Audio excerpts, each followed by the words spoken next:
How's it going, everyone? Welcome to Jesse Talks Metal, the official first episode. Hi, I'm Jesse Rumor Morgan from Mauled to the Marrow and other such metal projects. What I'd like to talk about today is actually been submitted into by a couple of people. Nicholas from Digestion and my live drummer from Mauled to the Marrow, Adam Glass. Adam Glass says, why don't you talk about the origin / purpose of metal and how it affects people society-wise and politics-wise, and why people write about the things they do. Alright, well, when it comes to metal, it all started back roughly in the 50s and 60s, before metal was really what we know it today. And back then, it mostly was headed by such acts as Black Sabbath, Deep Purple, Led Zeppelin, and then eventually bands like Metallica and the Big Four came out: Anthrax, Megadeth, Slayer. And then it just kind of evolved from there. It just snowballed and got heavier and more brutal and faster and just chuggier.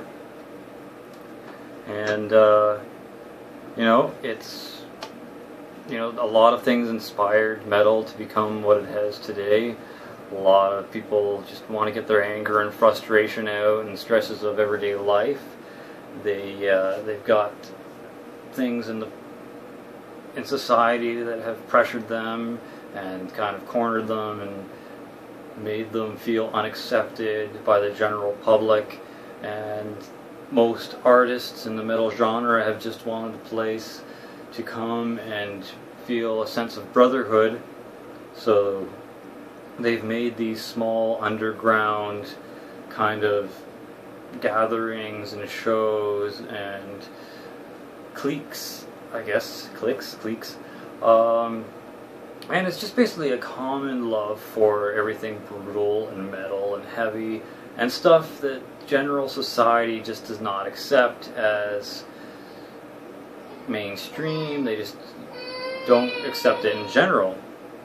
And that's basically what metal is and has become, is just kind of an outlet for the outcasts of society to vent their angers and frustrations with being shoved into this teeny little corner in life and told this is what you can and can't do, this is what is expected of you as a society member. You're supposed to cut your hair, you're supposed to dress nice, you're supposed to get up at 7 or 8 in the morning and go to work and come home at 5, and then you're supposed to be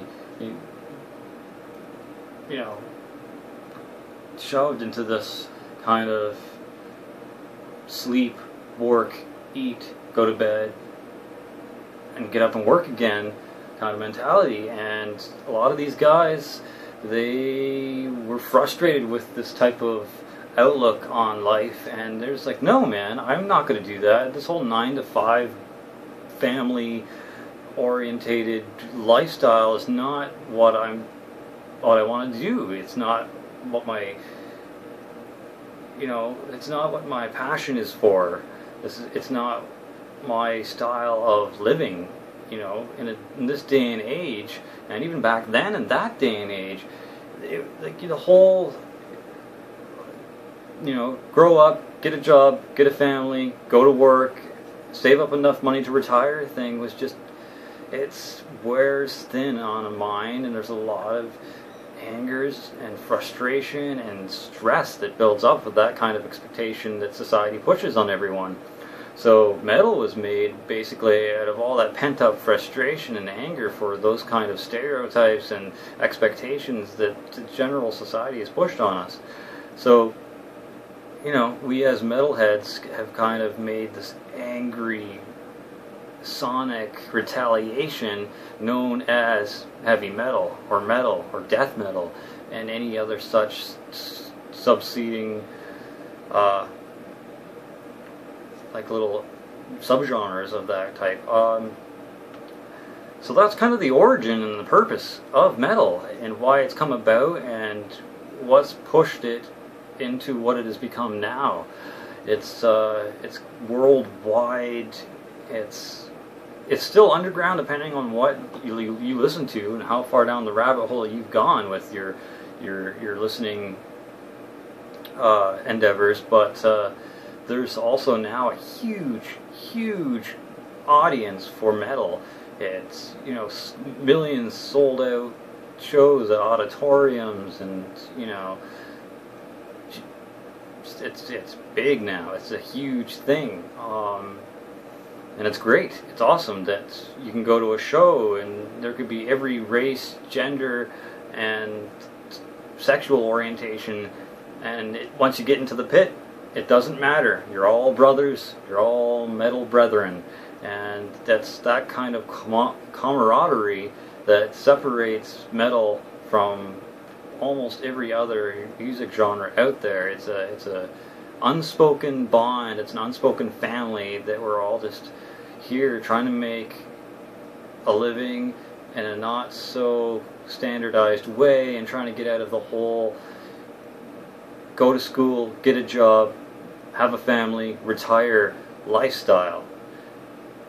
That's, you know, that's what we're trying to do here in metal. That's, at least that's my opinion. This is why you're here. This is why you've come and watched Jesse Talks Metal. And I don't mind sharing my opinions and helping everyone in the underground music industry just get that little step up and that further away from that garbage school, work, family, death lifestyle. Next on the agenda, we have the relation of imagery and the covers of the metal bands and albums, and how it relates to the actual music, and how it relates to the listeners and potential buyers of the music. Well, I don't have to tell you, if you're watching this, what kind of covers there are for metal. Most of them is, you know, other than being amazingly artistic and, you know, heartfelt imagery, there's also a very, very tongue-in-cheek, brutal, gore, sometimes nudity / porn engulfed imagery there when you go to the metal section at stores. Now, if you're going to a metal section at your local HMV, you're probably not going to see some of the more, you know, risque kind of covers. They're going to be censored. There's going to be like those HMV stickers over top of any boobies, or like too intense gore imagery, or there's to be, you know, alternate covers, censored versions, whatever. But if you go on eBay, or if you go online or to Deja, you're going to see a lot of not so safe for work, not so family orientated looking covers. Now, a lot of metal artists try their best to make the front cover represent what the music is. If it's brutal, if it's fast, it's heavy, if the themes have to do with porno gore, butchering, slavery, you know, just any kind of imagery like that, and if that's what's in the theme of the main album, that's probably what they're going to have on their front cover. Now, that seems to be a little obvious there, but some of them don't. Some of them just make album covers brutal and crazy and obscure and kind of just odd for the sake of being weird and odd and brutal. And sometimes it doesn't necessarily reflect what the music is going to be like necessarily, but most of the time my chair's falling apart, but most of the time it is what it is. I mean, you're going to get a cover that matches probably what the lyrical content is. When it comes to the music and people's reactions, though, people, well, for the most part, if they're into metal, love it. They love the most gory, brutal, sick artwork they can find, especially when it comes to the logos. If it looks like a thorn bush or like scribbly dipply doop looking logos, which I love. I mean, you can't read them. The average, you know, music listener who comes across the metal section and sees that, they're not going to read it. They're not going to know what the hell it says. You pretty much have to flip over the CD and look at the spine and be like, oh, that says Cannibal Corpse, or that says, that's a terrible, actually. That's a terrible example. What's a good one? Anything in slam or any gore grind kind of label, any potential Son of Deathcore logos would be a good example. You can't really make out what it says unless you've been like into that kind of music for quite a while. And but if you have been a fan of these bands, you'll be able to pick out what logo is what. Sometimes not even because you can read it, most of the time just because you recognize that spiky kind of flaming whatever logo. And it's usually, when it comes to flyers and stuff like that, they usually put a regular like Arial or Times New Roman font underneath that kind of death metal or brutal logo they have. And when it comes to reactions to these things from the general populace, they probably will just kind of turn the other way. They won't look at it. They'll turn their nose up at it. They don't understand it. They normally don't even have the time or grace to even want to understand it or listen to an explanation if you're going to give it to them. You'll have the odd person who will, you know, give it the time of day and listen to an explanation to it, but for the most part, people just don't care. If they're not into the brutal death metal scene or like the heavy extreme metal scene, they don't care. They don't want to hear about it. They probably won't listen to an explanation of it. It's unfortunate, you know, just because they don't know what it is, or just because it's not their taste, doesn't mean it's crap. A lot of people, as soon as they hear the gargly, growly vocals, they instantly go, oh, this is crap, I'm not listening to it. And that's the general reaction that I've seen. Just a lot of narrow-mindedness, a lot of unwilling to hear people out and hear explanations as to why the music is constructed that way. Anyone watching this right now who isn't into death metal or brutal death metal, grind, whatever subgenre that you may have heard of and stumbled upon this video, the whole point of vocals when there comes to this kind of genre that I'm talking about, slam, brutal death metal, grindcore, sometimes deathcore, it's not about what they're saying at that point. It doesn't matter if they sound like a frog, it doesn't matter if they sound like someone pig squealing or farting into a mic.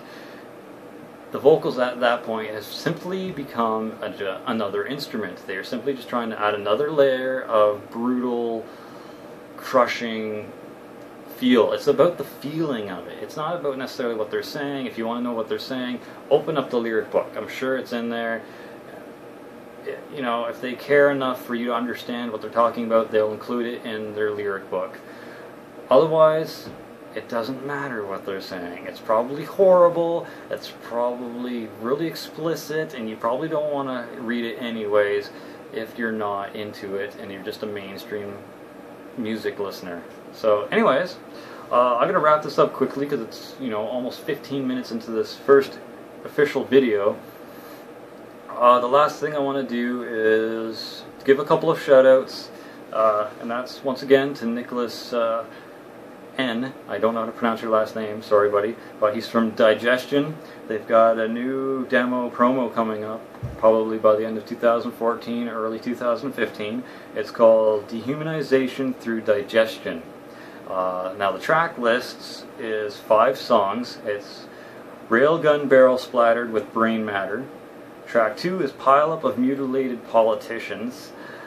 3 is Raped Brutally Till Skinned. Ouch, that sounds painful.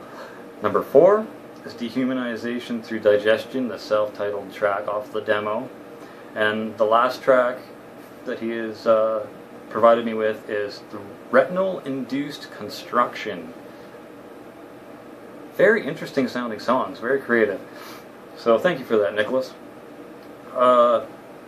Next we have a shout out that I'd like to do to the big supplier of some of the slam and brutal death metal that I've recently gotten, and that's CDN Records. Right now they've got a September deal where if you buy 3 CDs, you can get 2 free as the deal for September. So basically what you do, you order the 3, put it in the checkout, and then you in the shipping directions or like special instructions portion of it before you check out, you list the names of the 2 extra CDs you would like. Of course, they have to be equal value or less than the 3 ones you have purchased. So let's say you just purchased a couple of discs for $11 and one of them is $10. The free ones has to be $10 or less. So whatever you've got ordered there, make sure you do it that way, and you'll get your nice little 5 CD package. Or if you decide to, you know, buy 6 of them, you'll get your nice 9 CD package. Wow, that's a lot. So check it out. Go to cdnrecords.com. You can pick up your order now. Another couple of sites, though, I'd like to throw in that if you're looking for specific things that maybe perhaps CDN Records doesn't have now, or there's something that they probably won't get, there's also brutalgear.com. They have a lot of good slam and brutal death metal. Rock and Roll Rex. I don't know if it's rockandrollrex.com or, you know, whatever. There's also hellsheadbangers.com. I think that's also Rock and Roll Rex related. As well, there's laceratedenemy.bigcartel.com, forcefedmerch.bigcartel.com, inheritedsuffering.bigcartel.com, and just slam it at bigcartel.com. So as you can see, there's a lot of bigcartel.com related sites. You can get your slam, your brutal death metal, and all the other stuff. But I've had really good luck and really fast shipping here in Canada with CDN Records. I can't thank Craig Newman enough for his timely deliveries and, you know, great customer service. So I appreciate that. To end the video, I would just like to show that I do support and buy a lot. And by a lot, I mean a lot of slam. Like, here is this big, fat freaking chunk that I have here, and have supported the local artists.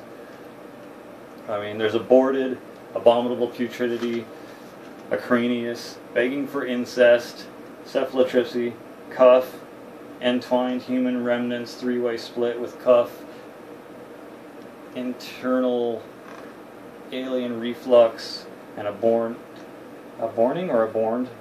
And I also have, what else is this here? Devourment's Conceived in Sewage album, Disgorge's Sheila Gutted, Drowning in Formaldehyde's Blistering Corpse Abortion album, Gutrectomy's Slamageddon from Germany, Gutted with Broken Glass's Pirate Grind album, Guttural Secretes Reek of Pubescent Despoilment, which took HMV almost 2 months to get in for me, and long-awaited Megalodon album by Guttural Slug. But that's not it, folks. I also have another pile, but it's slowly, steadily growing, and I do like my slam, so this is only going to get bigger and bigger. I'm also mentioning these titles just so you're wondering what am I listening to, and I would suggest listening to all these. On top here is Hemophasias, From Sickness to Cult. And then we have Human Mincer's Embryonized, Lord Gore, Pathology, Putrid Pile, Slamophiliac from Darren Palmer's works, Spilling Entrails with Todd Gore, Suffocation. I actually do have a Suffocation album, folks. It's the Pierced From Within one. Not sure if that's considered slam or if it's just death metal at that, you know, time period. I also like Waking the Cadavers, you know, stuff. They're really good. The first album and Beyond Cops, Beyond God album I have here. Still need to get the Real Life Death album. And Virulent Gestation. They're pretty good too. They're just kind of like a random pickup that I managed to get from the Death Fest show in Toronto. Anywho, Thanks for watching. This is Jesse Rumorg Morgan from Maul to the Marrow and other such metal projects. Thanks for watching. I'm going to have all of this information and all the links in the description and stuff like that. So check them out. There's lots of good places to buy Slam and other stuff. And I hope you enjoyed. I'm going to be doing this on a weekly basis. If you see this, be sure to message me on Facebook or on YouTube, and suggest any topics that you'd like me to talk about. Throw me your independent metal band information, and I'll do a shout out to you guys. Put a link to your promo and your demos and stuff like that. I want to help us, get big in the underground scene and eventually make it. All right, so